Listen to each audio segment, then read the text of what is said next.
Good morning. Welcome to the conference on Anglo-American Literature on Madness in Literature and Arts.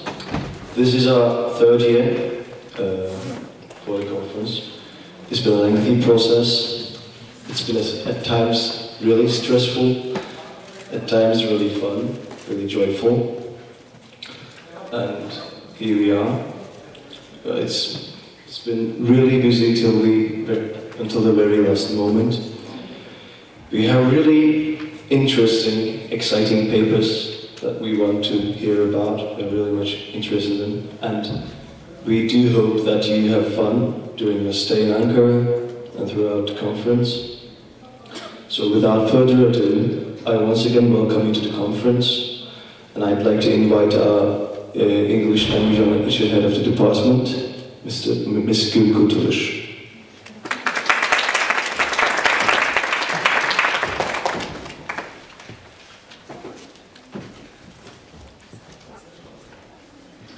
Thank you, Erolcan. Dear colleagues, professors, young scholars, guests, good morning again. On behalf of the American Culture and Literature and English Language and Literature departments, we're greatly honored and pleased to welcome you all to the third undergraduate conference on Anglo-American literature. The purpose of this conference is to explore madness as it is reflected in literature, media, and arts. Speakers from different universities and cities gather to discuss the meaning, place, and use of madness in literature and arts, and will shed light on how we understand this topic. Not only in medieval and early modern times, but also in contemporary world, madness is handled in various ways. How do writers, artists, musicians, filmmakers expose insanity in their works? We're going to find out together. So for 2 days, we shall be listening to papers composed with great enthusiasm and vigor, I suppose, similar to how we felt while organizing this conference. It's a pleasure to join you here again this year. There are participants who attended the first and/or the second conference, and they're here today for the third conference to deliver their papers on madness. Participants from Ankara University, Ege University, Dokuz Eylül University, Hacettepe University, Başkent University, Top Etü, Yaşar University, İstanbul University, 18 Mart University, Doğuş University, Boğaziçi University, and Bilkent University are going to present their papers on Charlotte Lennox, Virginia Woolf, Charlotte Perkins Gilman, Dostoyevski, Halde Edip Adı Var, Conan Doyle, Ahmet Mithat Efendi, Sylvia Plath, Anne Sexton, John Milton, William Blake, Ezra Pound, Shakespeare, Edgar Allan Poe, Foucault, J.M. Coetzee, J.D. Salinger, as well as Impressionism and Abstract Expressionism in art. We truly value your participation and support for this conference. Thank you so much for coming and for your interest. With the presence of all young and bright scholars, I'm sure this conference will be a memorable, challenging, and highly educational event. I hope this conference will inspire and equip you with new ideas, help you better understand madness as studied in a wide range of genres, from film studies to fiction analysis, from drama to children's literature, from verse to short fiction. I'd like to thank all English language and American culture students who heartily and devotedly worked to make this conference an event with their ideas, suggestions, determination, and support.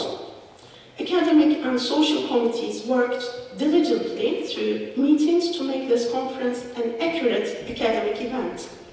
Special thanks to Meryem Tuğba-Pekşen, who has done all the email contacts, received and sent information, followed and issued incoming and outgoing requests, and shared all these with the academic committee.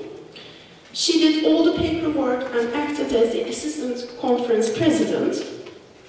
I should extend my gratitude to Ahmet Özışık, who updated the conference webpage and helped us make announcements punctually and regularly.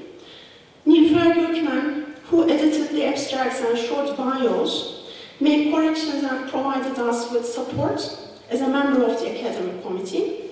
Melih Mol, who graduated in 2011 with a BA degree from English Language and Literature Department, and who designed the poster of the conference for this year. He has designed the posters for the first 2 undergraduate conferences on representing the other and gender and sexuality. Erolcan, Talas, Öykü, Akbel, Hasan Bayram, Yağmur Fakioğlu, who took part in the social committee. Eda Barlas, English Language and Literature Department Secretary, who contacted administrative units, provided us with logistic support. Aykut Akgöz, who is going to record the conference for 2 days, and we will publicize this on our webpage. So thank you all for your invaluable support. Now, I'd like to invite Assistant Professor Dr. Patrick Hart to the stage to make the opening speech. Thank you. And welcome to you all. England has long been seen from both inside and outside as the home of the mad. Why is Hamlet sent to England? The gravedigger tells us, because he was mad. As he goes on, he shall recover his wits there. Or, if he do not, it is no great matter there. In the 18th century, the Scottish physician George Cheney noted that foreigners and all our neighbours on the continent call nervous distempers, spleen, vapours and lowness of spirits the English malady, the English disease. And he adds, I wish there were not such good grounds for this reflection. The causes of English madness, Cheney noted, were many and various.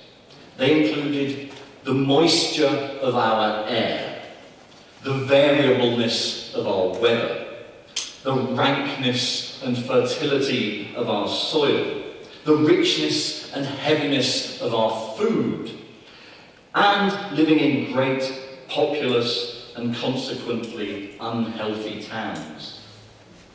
The frightful symptoms of these nervous disorders, Cheney claimed, were particularly common among the better sort. By that he means the upper classes, the aristocracy, thanks largely to their inactivity and their sedentary occupations. They spend too much time sitting down. So, on this subject of madness, as an Englishman, I hope I can claim some expertise, perhaps. It's true I'm not in the least aristocratic, but I do spend a lot of time sitting down, certainly too much.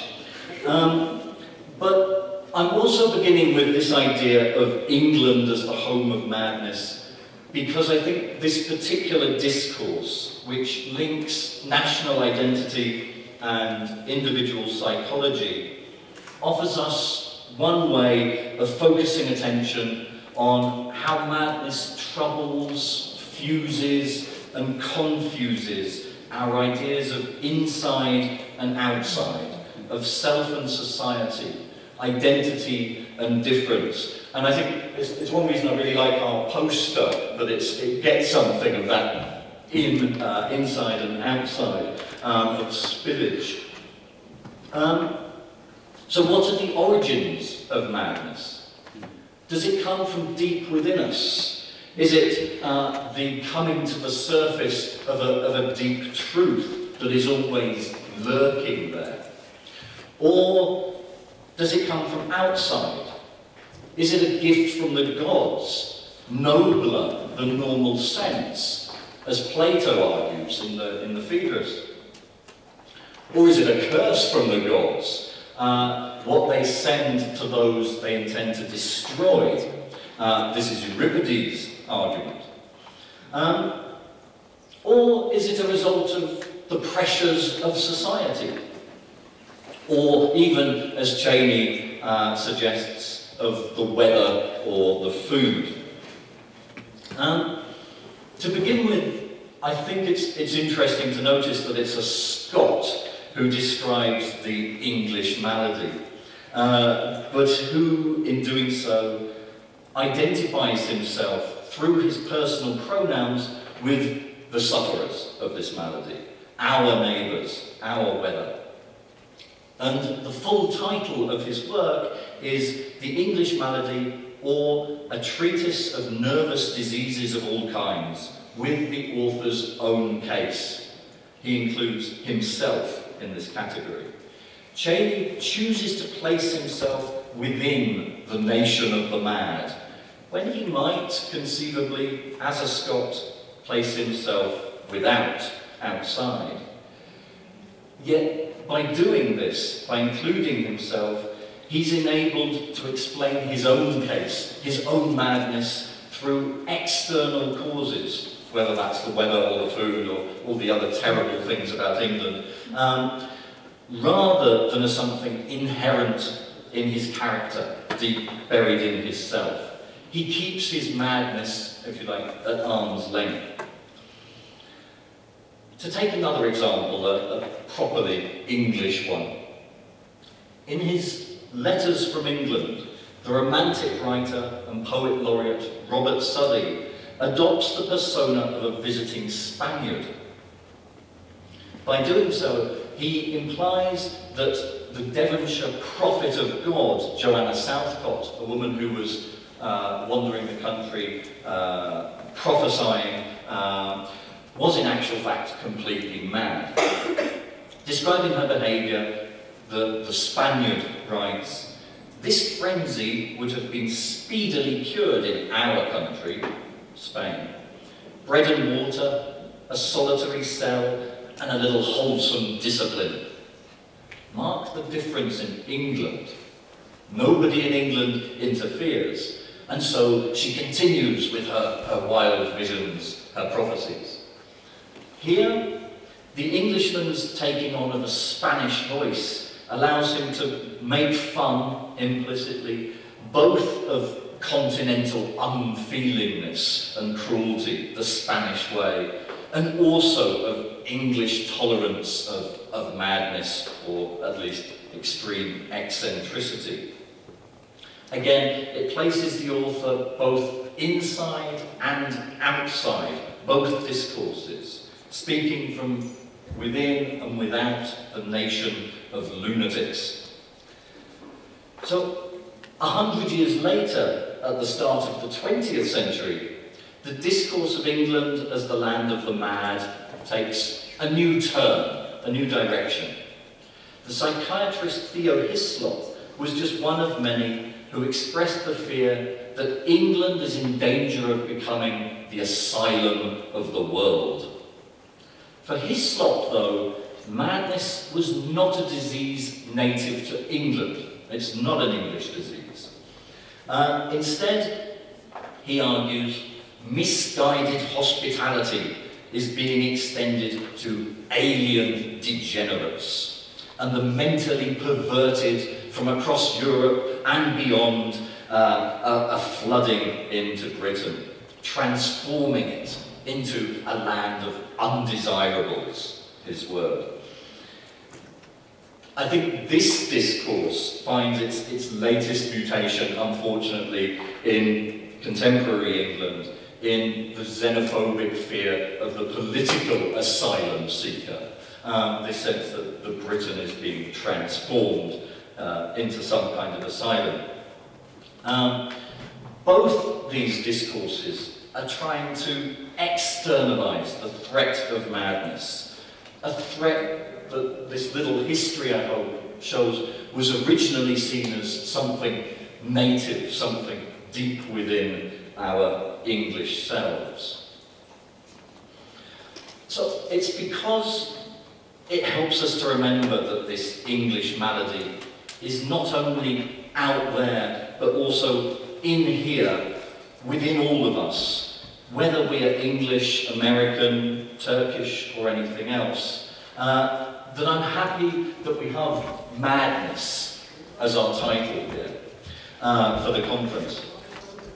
Of course, the word madness presents all kinds of problems. How do we define madness? To go back to Hamlet for a moment, to define true madness, what is it but to be nothing else but mad? But who says that? I'm sure someone knows. Who gives us this definition? Of course, it's Polonius. And I think the fact that it's this old pedant, the master of the cliché, of the thing that sounds clever but actually turns out to be meaningless or tautological, should encourage us. I'm sure Polonius, if he were around today, he'd be posting on banalities on Facebook. Admittedly, it is true, most doctors of medicine, most mental health professionals avoid talk of madness. They talk of mental illness, of psychoses, neuroses, or of chemical imbalances in the brain to be treated with drugs. So it's tempting to conclude that madness isn't a useful word, that it might even be actively unhelpful. It's imprecise, it's unscientific, it can even be insulting. It covers everything from the psychotic killer to the melancholic, the depressive. And there's a great deal of stigma attached to the word. But I think we can turn this argument on its head. Madness remains not only a useful but a fascinating word. And I think this is precisely because it's an umbrella term. It includes so much. It brings together such widely different phenomena and people. And it points to something, however difficult to define, that they share in common. In addition, it has a wide range of everyday colloquial uses. I'm sure there's not one of us in this room today who hasn't been described as mad at some point by somebody, or who has been made mad by a friend or a family member, or fallen madly in love, mad about the boy or the girl.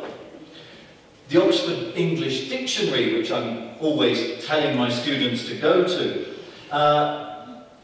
this includes in its definitions of madness not only insanity, mental illness, psychosis, but also imprudence, wild foolishness, wild excitement or enthusiasm, ecstasy, exuberance, or lack of restraint. These everyday uses, I think, point in part to an enduring suspicion that we are all more or less mad, as Erasmus claimed. The 17th century French philosopher and theologian Pascal argued that men are so necessarily mad that not to be mad would only be another form of madness. A variation on this idea is that in an insane world, such as the one we live in, madness is the only sane response. Julia Kristeva, in her book on depression and melancholy, Black Sun, one of her marginally more readable books, I think, she restates this argument in the context of late modernity, of our world. Today's milestone, she says, today's marker, is human madness. The modern political domain is massively, in totalitarian fashion, social, levelling, exhausting. Hence, madness is a space of antisocial, apolitical, and paradoxically free individuation. But if madness can be some sort of paradoxical and troubling escape into selfhood, away from a truly mad world, literary representations of individual madness can also reveal to us the insanity of the social, the madness of the world we normally think of as sane, and that world we use to measure our own sanity against. A favourite example of mine would be another Patrick, Patrick Bateman. Patrick Bateman is the hero of Bret Easton Ellis's novel American Psycho. Some of you may have seen the film if you haven't read the book. This Patrick is a serial killer, and we're fascinated with serial killers, or at least I am. Disturbing, but fascinating.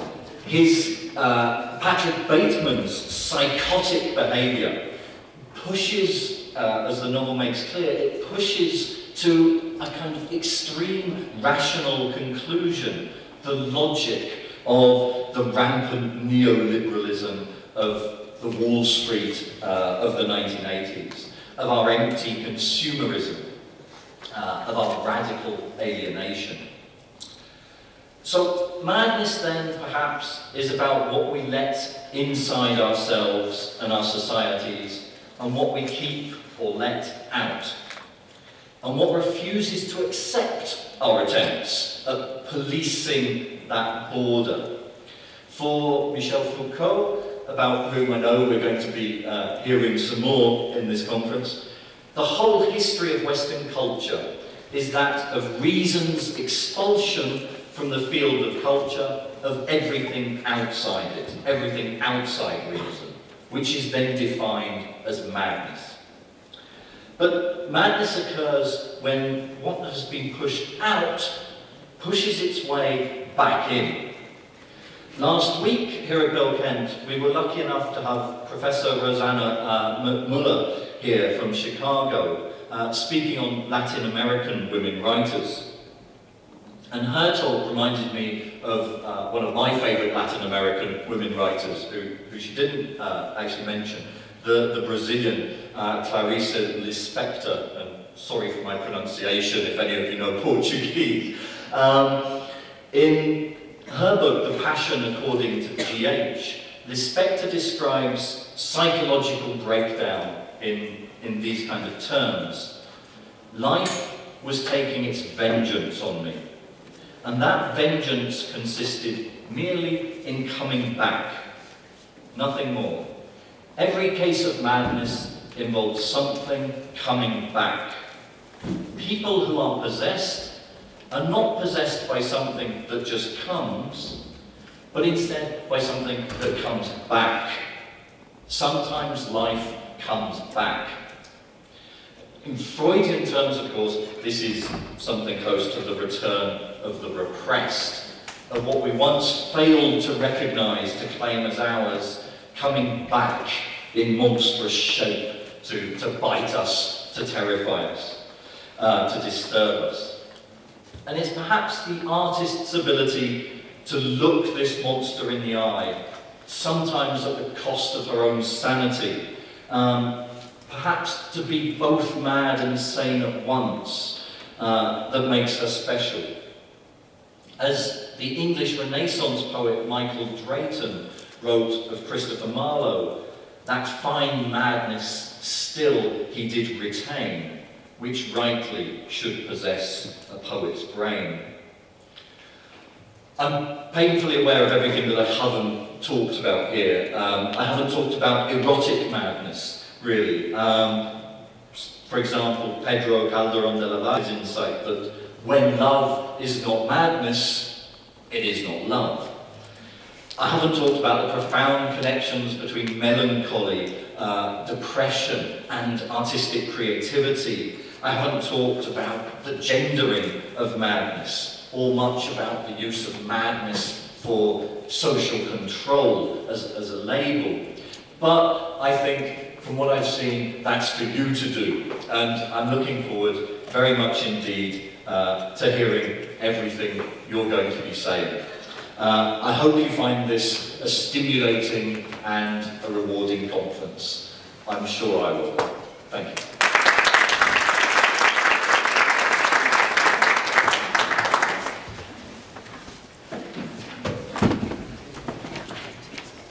We can begin our first session.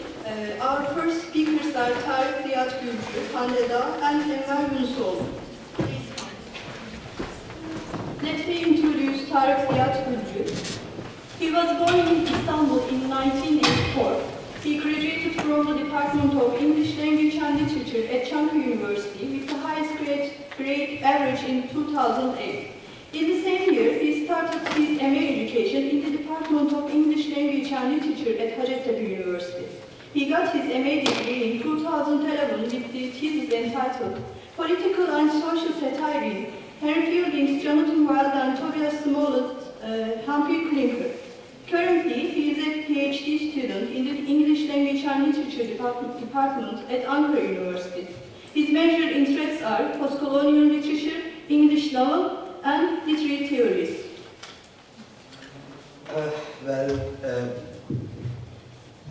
As an example of the 18th century novel, Charlotte Lennox's The Female Quixote invites reading in relation to the women's opposition to the male hegemony in the British society in terms of female insanity. Therefore, the argument of this paper is that the main character's mad nature is a failed reaction against the dominant patriarchal system due to her position as a heroine who is reformed in accordance with the social context of the period. Arabella, the protagonist, is educated in accordance with the classics and the medieval ideals.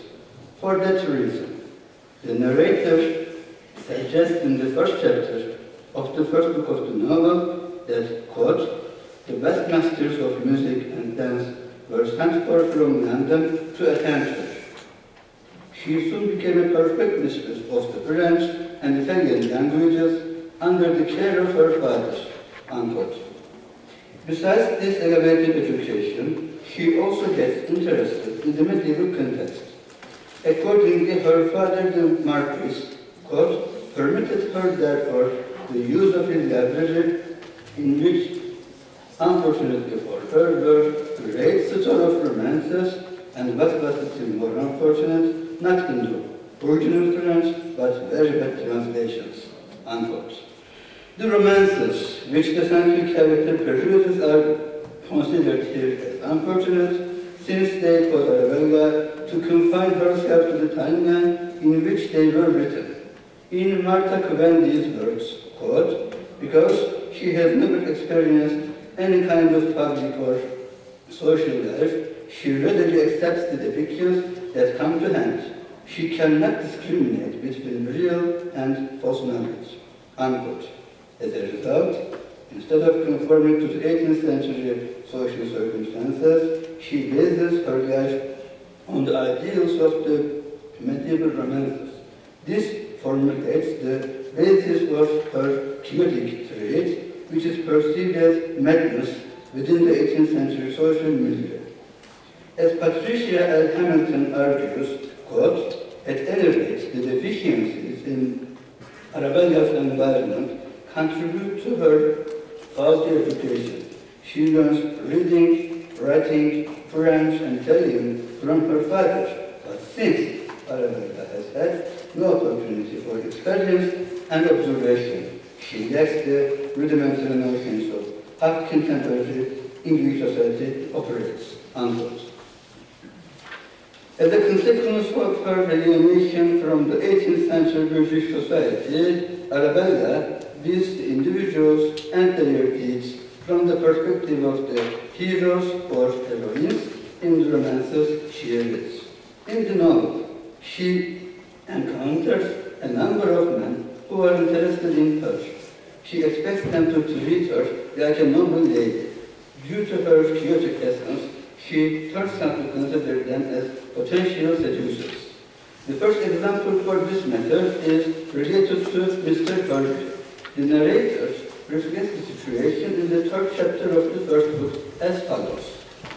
Arabella, in the meantime, was wholly taken up with the adventures, as he calls it at church. The person and the death of the gentleman who had so particularly gazed on her that was so different from what she had never been accustomed to see that she immediately concluded he was of some distinguished rank. It was passed out, she thought, that he was excessively in love with her, and as she soon expected to have some very extraordinary proofs of his passion, her thoughts were oriented on the manner in which she would receive him. In the quotation, Arabella is largely interested in the man, Mr. Öykü, who beholds her in the church. He is depicted as a person who wears differently and therefore must be a noble figure. The protagonist draws her conclusions, basing her arguments not on his discourses but on his physical appearance and apparent gifts. A remarkable point in her deduction is that since he is an individual different from the crowd in the church, he must be in love with her. However, the narrator does not provide any clues to the readers about this inclination of the man. Thus, Arabella makes her remarks in accordance with the romances she reads. Her decision, therefore, shows her quixotic trait, the effects of which are observed throughout the novel. As a result of her lunatic hope, although Mr. Öykü is ill due to his love for her, the protagonist states in the 5th chapter of the first book that, quote, if he be sick almost to death, he will recover if I command him to do so, unquote, and hence her consideration of herself as a noble lady who is indifferent to her lover indicates the influence of courtly love tradition of the romances on the emergence of her madness in the 18th century context. Nevertheless, her disillusionment comes up when he still aims to establish a closer relation with her after his discovery. Since Mr. Öykü's attitude is not in accordance with the mode of behavior of a courtly lover, from her perspective, she reveals her reaction against him in the 6th chapter of the first book, in which the narrator points out that, quote, Arabella, suddenly seeing him and observing he was making up to her imagination suggested to her that this insolent lover had a design to seize her person, and this thought terrifying her extremely, she gave a loud shriek, which Mr. Öykü, hearing, brought eagerly up to her, unquote. Her depiction of Mr. Öykü as an insolent lover shows that his mode of behavior is not compatible with the characteristics of the ideal lover in her mind. In Catherine Bodner's words, this example reveals, quote, how fervently Arabella believes in the moral standards of the romance, unquote. So, Arabella's atmosphere is related to her inability to adapt her way of life to the male-dominated British society of the time, as a means of her nonconformity to and reaction against the patriarchy. She chooses to exhibit quixotic attitude towards the man she encounters. A similar example for Arabella's lunatic trait is witnessed in the case of the servant named Edward, Forever, I will call him. When she is found by him after her disappearance, she tells him in the 11th chapter of the second book that, quote, Providence may happily send some generous cavaliers to my rescue, and if Providence fails me, my own hand shall leave me free. For that moment, thou offers to save me, that moment shall be the last of my life, unquote.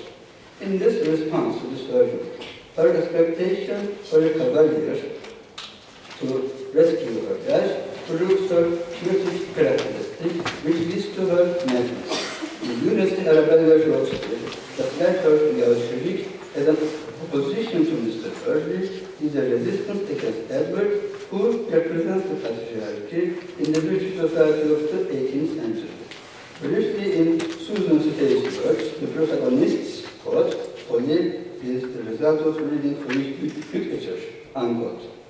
The critic perceives the romance as foolish because of her approach to the novel based on the 18th century social context. Parallel to the critic's point of view, the book's central character, Arabella, reads, calls the, quote, melodramatic as enacting a fantasy of female power suppressed by the dominant culture, unquote.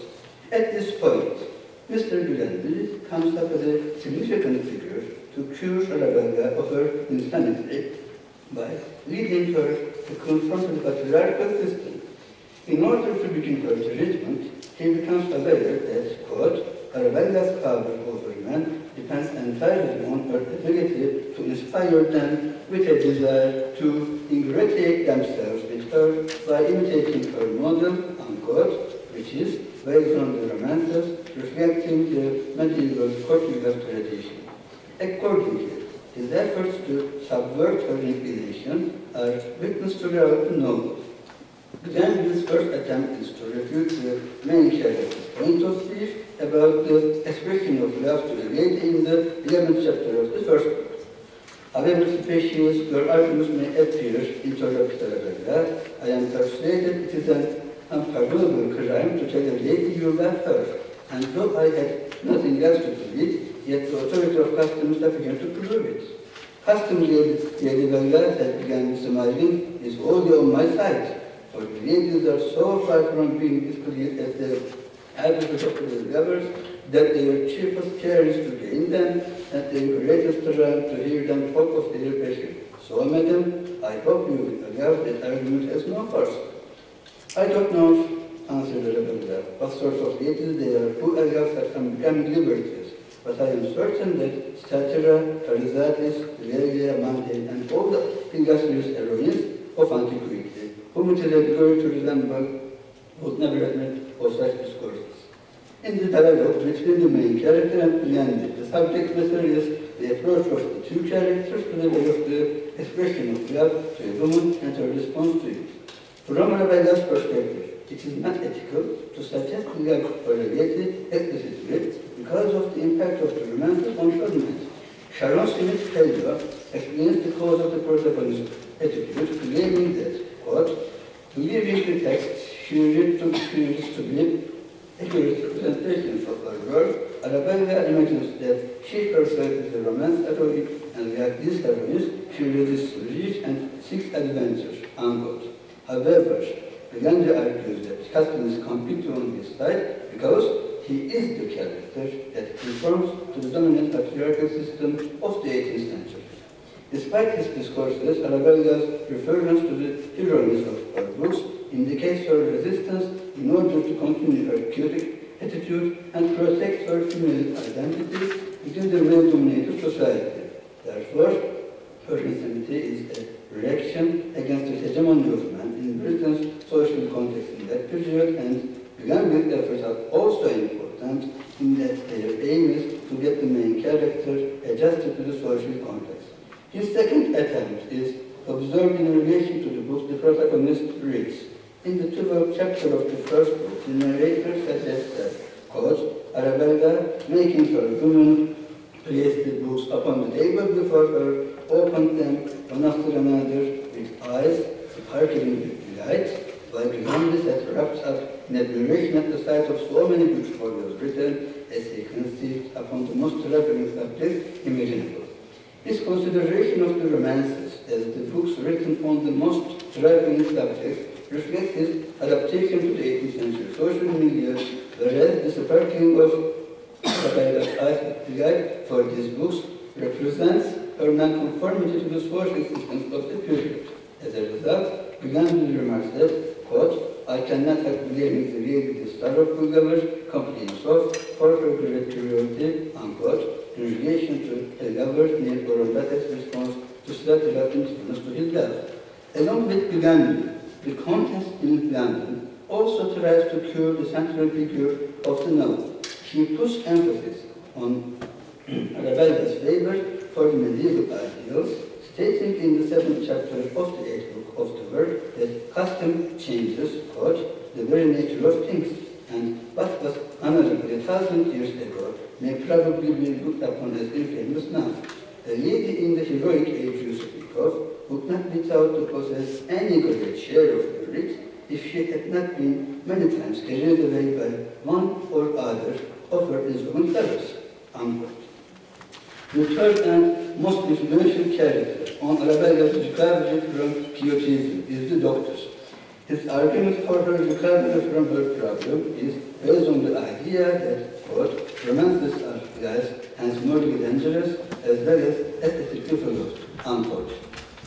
Accordingly, as a result of the process of treatment, the main character suggests in the 11th chapter of the Greenwood book that, quote, first that these stories will condemn our fictions, next that they are absurd, and lastly that they are criminal, unquote. Arabella's argument here shows her cure of madness, because although she still maintains labeling them, she eventually turns out to accept the romances as fictional works, not real experiences. Consequently, her madness, based on her curious attitude, is cured by her awareness of the 18th century social context. Thus, at the end of the novel, quote, Mr. Hande and Arabella were united, unquote. The treatment of her unity by means of marriage with the man chosen by her father indicates that her chaotic nature, which leads to her insanity, is a failed reaction against 18th century British patriarchy. Thanks for your listening. Our second speaker is Hande. She was born in 1990 in Ireland. She graduated from American Culture and Literature Department at Ege University in 2012. She was accepted to the AMER program in American Studies at Ege University. She is currently working as an English instructor at Foreign Languages Department of the same university. She acquired her bachelor degree with a thesis titled Civilizational Hierarchy, The Stories of Two Stolen Generations, Native Americans and Australian Aborigines, which analyzes common aspects of both American and British stories. In her postgraduate education at Ege University, she plans on studying transatlantic issues which focus on America, Turkey, and European countries. Good morning, everyone. First of all, I would like to thank everyone for coming and Tuba. She has been very helpful since I came here, and I'm very glad to be here and be part of this special organization. My title is, as you see from the title, Sylvia Plath, her first and last novel actually. It has been just released just before her death.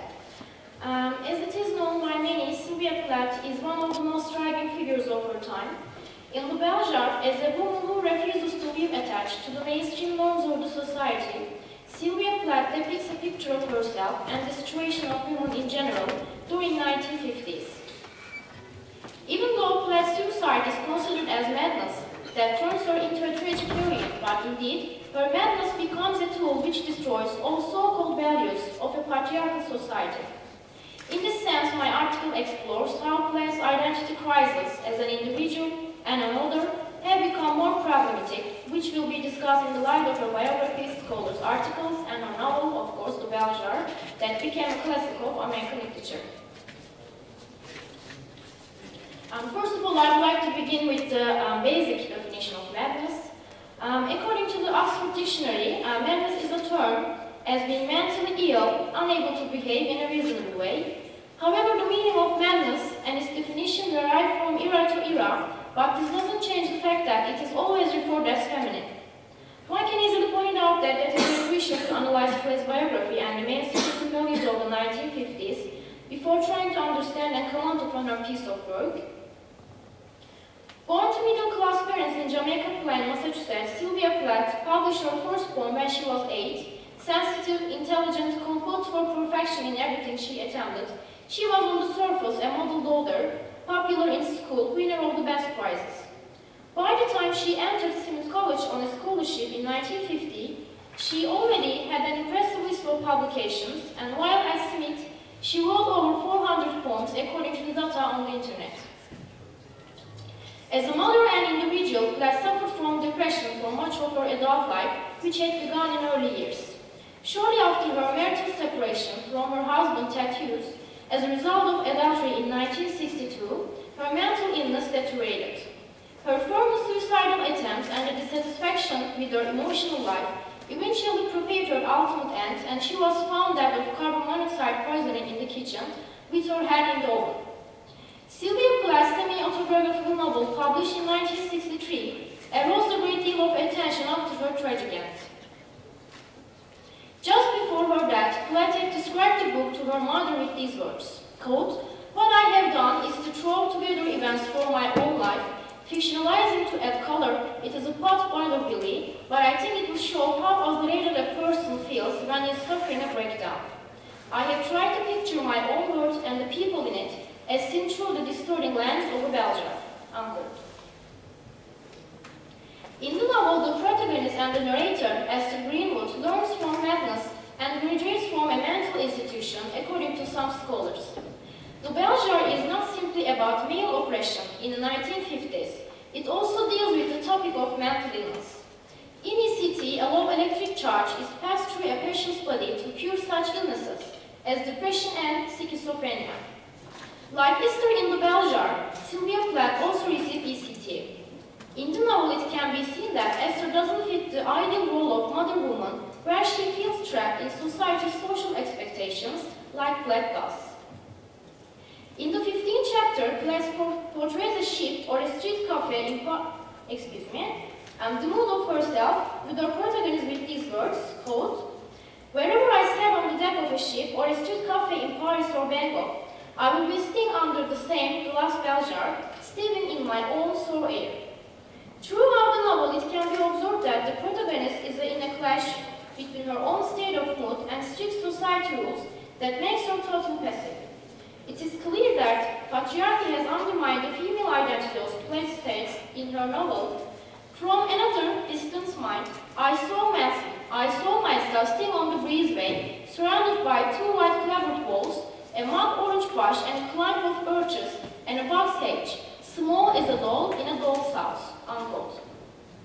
Plath approves Eshter's position towards the attitudes and feelings of the sexual and emotional awareness in the novel. She aims to draw attention to a woman's needs and desires as an individual at first, then launches a discussion theme about the emotional and sexual needs of women as it is stated in the novel.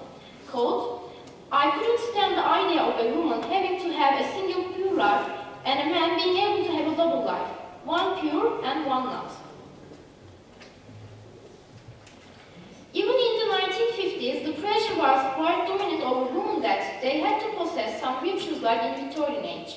Women were supposed to be domestic, weak, emotional, fragile, self-sacrificing, and sexually pure. 1950s is also a time when women are still suppressed by strict society rules like in the 19th century. Another striking example, Edna Pontellier, also appears in Kate Chopin's The Awakening. Edna Pontellier does an unexpected thing which no woman can dare up to that time, which is considered mad, and demolishes all the values of society like Plath does. Similar approach for curing the madness or illness is also seen in Charlotte Perkins Gilman's short story, The Yellow Wallpaper, as well. In the story, she tells the story of a woman who suffers from postpartum depression, and as a result of it, she is restricted to a room in an isolated country house while her physician husband. Receiving the rescue treatment in her bed, she is deprived of any kind of social communication or intellectual work. She cannot decide upon anything without permission. According to Gilbert and Gilbert, she is literally locked away from creativity. Even towards the end of the 1960s, this situation has not changed much. Although women seem to gain more freedom in each year of their lives, their femininity was the main issue, and the imposement of gender roles were still in practice in the social environment. Although more than 6 million women went to work when America was engaged in World War II, the situation of those women changed again after the war. The book Baby and Child Care, published by Dr. Benjamin Spock, argued that the federal government should discourage women from entering into the workforce. Women were only active in indoor activities, so their prior and single occupation was their home or family. It should be taken into consideration that women were perceived as an object for shoving of society, or in other words, they were the property of their husbands. Moreover, they had no chance or right to express their personal needs and decide on an issue. The most suitable job for women was marriage and the role of being an ideal mother woman. This was the very normal act which was expected from all women of that time. Since the very beginning of the novel, the protagonist gradually begins to question the meaning of her existence and takes a self-voyage. Like Plath, she also rejects the ideal mother womanhood. Quote, "What I hate is the thought of being under a man's thumb. A man doesn't have a worry in the world, while I have got a baby hanging over my head like a big stick to keep me in line." The oppression of the patriarchy and the gender roles imposed upon women are one of the most disturbing situations in Plath's life as well. It is understood that she cannot place herself into the necessities of the patriarchal order too.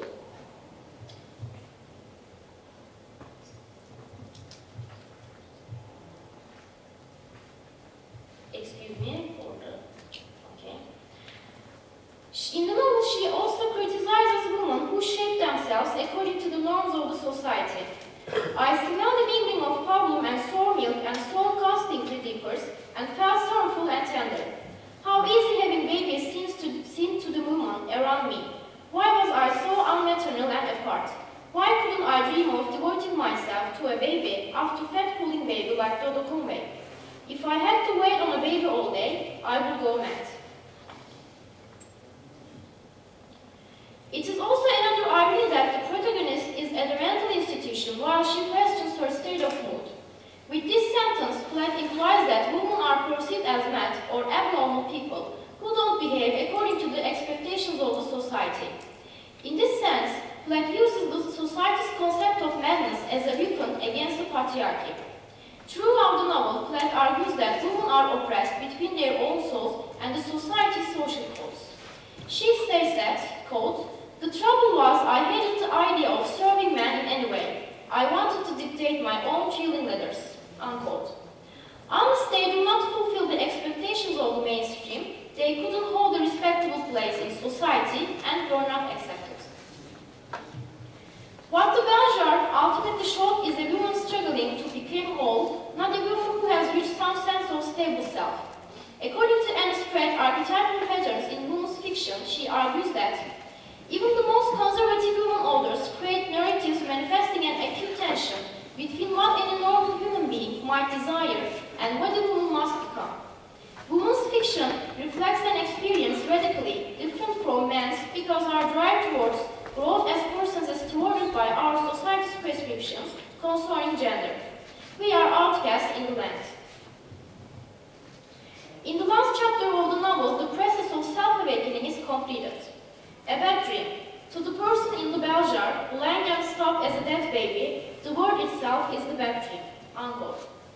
The bell jar refers to the patriarchy and the limitations imposed on women. Sylvia Plath was mythologized either as a feminist smart or tragic heroine.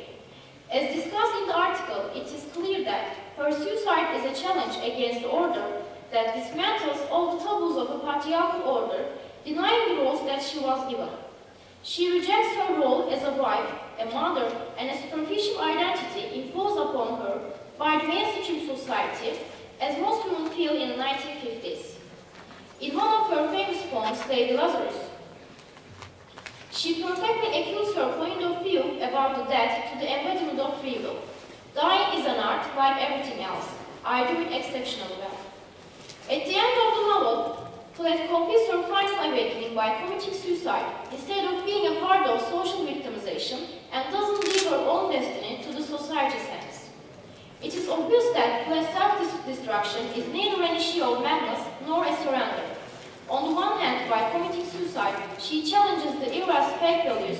On the other hand, she wants both men and women to question the norms of the society, especially about the gender roles. Thank you.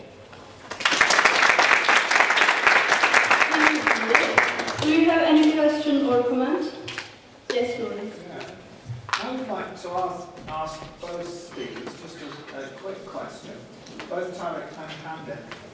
What is it why are the texts that you've discussed, each of you, so important to you?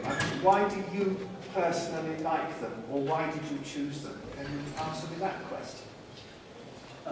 Why did I choose Quixotism?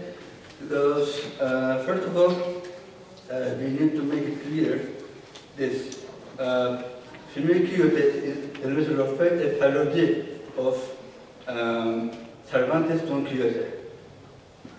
And the researchers suggested Don Quixote is also a frantic character, mad character, because he also confuses reality and illusion, and he resembles the windmills as the giants, etc. And his considerations of the barbarous Bayesians as the helmets all indicate that he is a mad character. Furthermore, he also falls for the neighbor's daughter, Dulcinea del Toboso, and he views her as a noble lady, not as the farmer's daughter. This is also a parallel. Now the interesting aspect I have found out is that the writer, Charlotte Lennox, focuses on this, uses this imagery in the case of the female issue, gender issue, in the 18th century. Because Arabella also shows a similar characteristic with Cervantes' character, and she also, just like Don Quixote, she experiences confusion between the medieval times and the 18th century social circumstances. So this similarity between them, there's confusion of reality and illusion, and they're getting stuck to the former times, and it leads me to analyze this work. It's also trans-historical, what you're saying. Yes, it is trans-historical, and also, yes, it is trans-historical, and also, as a matter of fact, this special factory art focused on the subject matter in his speech. Madness is a reaction. Yes, it is a reaction. Maybe it comes from our inside or outside. Yes, as a matter of fact, Arabella gets mad because of the patriarchy's pressure on the liberties of the female society. For that reason, she reacts against patriarchy, but her treatment, as a matter of fact, the treatment or recovery from an illness is a positive thing. But this recovery is negative because she cannot protect or she cannot state her female identity within the middle society. For that reason, I chose this novel. Thank you very much. You're welcome. Actually, my studies is about international politics and history, and it goes on like this. But it is also known that Sylvia Plath is actually a poet, not actually an author. But her novel, Beljar, it is her first and last novel actually. She committed suicide after her novel has been published. I think that it is not an issue of, as I told in my article, surrender or she is not a victim of society. She is a feminist, first of all, and a woman, and she explores some themes that which no man and woman can dare up to discuss of that time. And that is the point actually we discussed her today. I think she achieved her goal. She not only committed suicide, but we are questioning her reasons beyond her suicide actually, and she has challenged authority. This is my point of view, of course. Thank you very much. Thank you. Questions or comments? My question is to Ms. Eshter. You've told that lunacy, madness is closely related with feminism in today's world. I think that this is based on the archaic times, in terms of mythology, because as far as I know, the word itself, lunacy, comes from the goddess Luna, which was a worshipped goddess of madness, also related with moon. And if I'm not wrong, so is an even older goddess, Eshter, from Babylonian myth, is both associated with sky, stars and moon, and also madness. and also a really influential and powerful goddess in Babylonian myth. So what do you think is the reason for that transformation of feminist lunacy as a worshipped and positive thing into, from that to feminist lunacy as a abhorred and downgraded thing? While I was writing my article, I tried to imagine the spirit of those times, the zeitgeist of those times. Of course, women were not free as it is today. They were suppressed by a really strict society, codes, and in their home and in society. And of course, about their gender, it is another point. So while I was writing, I tried to imagine her state of mood actually. Well, I think that she had no option, I think. Maybe she wanted to draw attention. Or, as I told in my last paragraph, she wanted both men and women to question the norms of society and the spirit of those times. Okay, thank you. Yes, Thanks for your papers. Actually, thanks for your papers, all of you. I'd like to ask you, why did you call it as a failed reaction, Arabella's attempt, or her manners in general? The failed reaction. Yes.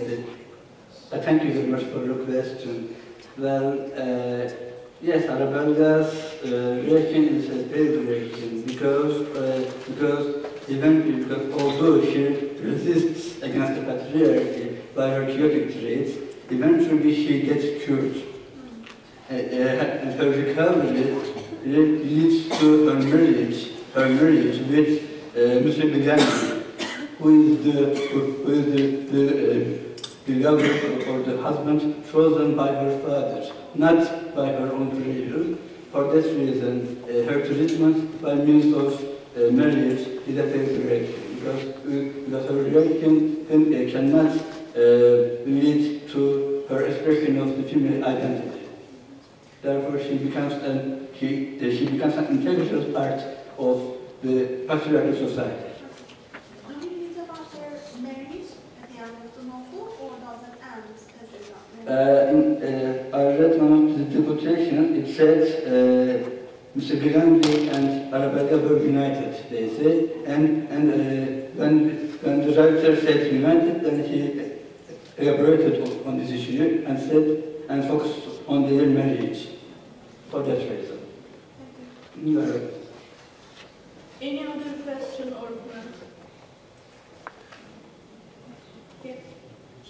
If no one else has got one. Thanks for two great papers to get us going. I really enjoyed them both. I've got a question for Hande and then another for Tarık if we have time, perhaps. Okay. This may be slightly confused, so I'm sorry if it is. Something that really struck me about your paper is you picked out that what Eshter Greenwood complains of at one point is that man can have a double life and woman cannot in this patriarchal society. And it struck me that often we think of madness as occurring when we become doubled, sort of multiple personality disorders and sort of the sort of populist idea of schizophrenia, perhaps. That it's in that madness lies. But this novel, perhaps what I'm getting from your paper, is it suggesting that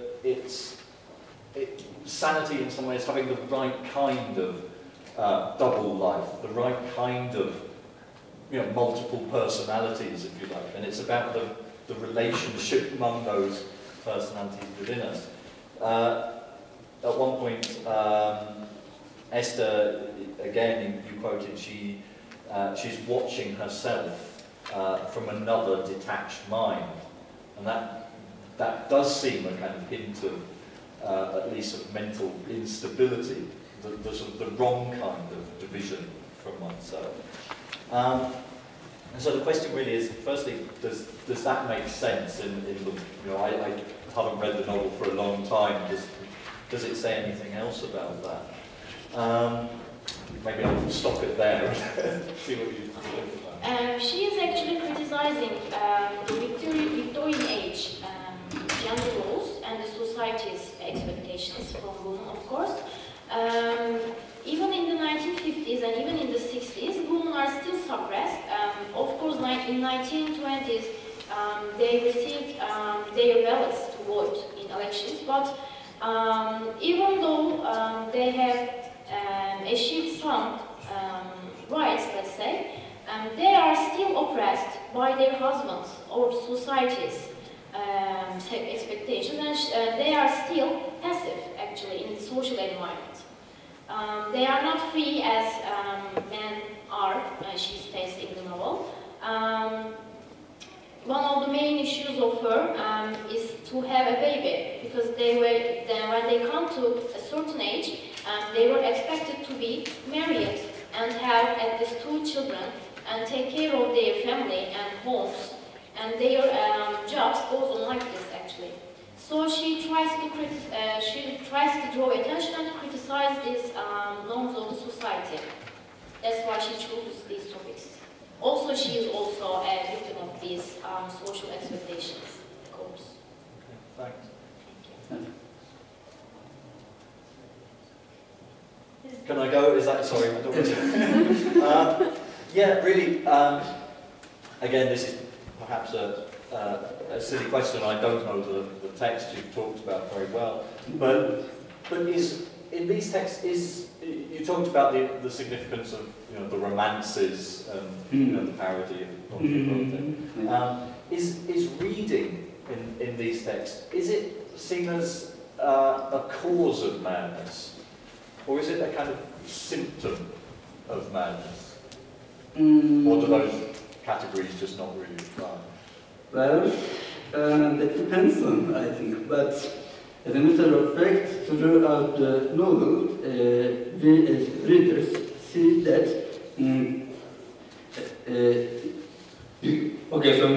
so being in this manner. So, at the beginning of the novel, Arabella's mother dies, and her father, the Marquis, does not allow her to go outside and establish interactions with the people, or establishing a sort of relationship with boys, girls, etc. However, her only chance is to read the books in the library of her father. For that reason, the only source of life for her is these romances. Therefore, the more she reads, the more she views the world from the perspective of the romances. Therefore, if we turn to your question, are they the symptoms or the result of these illnesses? Yes, I would say, because she views the world or the social context from the point of view of these romances, and remember when she has any sort of interactions with the man, Edward, or what sort of Mr. Glenn, etc., she generally treats them like a noble lady, as if she were a noble lady, but as a matter of fact, she is not. So for that reason, her quixotic trait, or her quixotism, as a madness, maybe it's not madness, but a reaction against the patriarchy, derives from the romances. So the romances are the source of her madness, but they are also the source of her reaction against the patriarchy. Because by establishing an ideal lover concept in her mind, based on the romances and the heroes or heroines, she, as a matter of fact, turns out to resist the patriarchal dominant system in the 18th century. Is it clear? I think so. Good. Another question. Taking it from your answer about being an ideal lover, may I ask you to Hande, since you defined this novel as a semi-autobiographical one, do we see direct references to Sylvia Plath's love for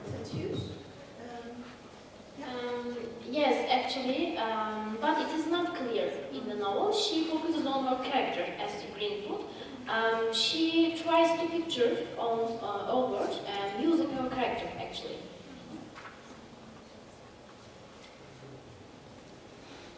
Any other question or comment? Okay then. Okay. Yes, No, it's fine, it's fine. You can ask. Do we have time? No, I just, again, you were saying that, I think you were arguing that her suicide at the end, Asst Greenwood's suicide, is a kind of sanity. Not her suicide. Okay. Plath commits suicide. She is committed to a mental institution at the end of the novel. Then it's Plath's suicide. You're arguing is not madness, not a surrender, but an act of resistance. Yes, challenge.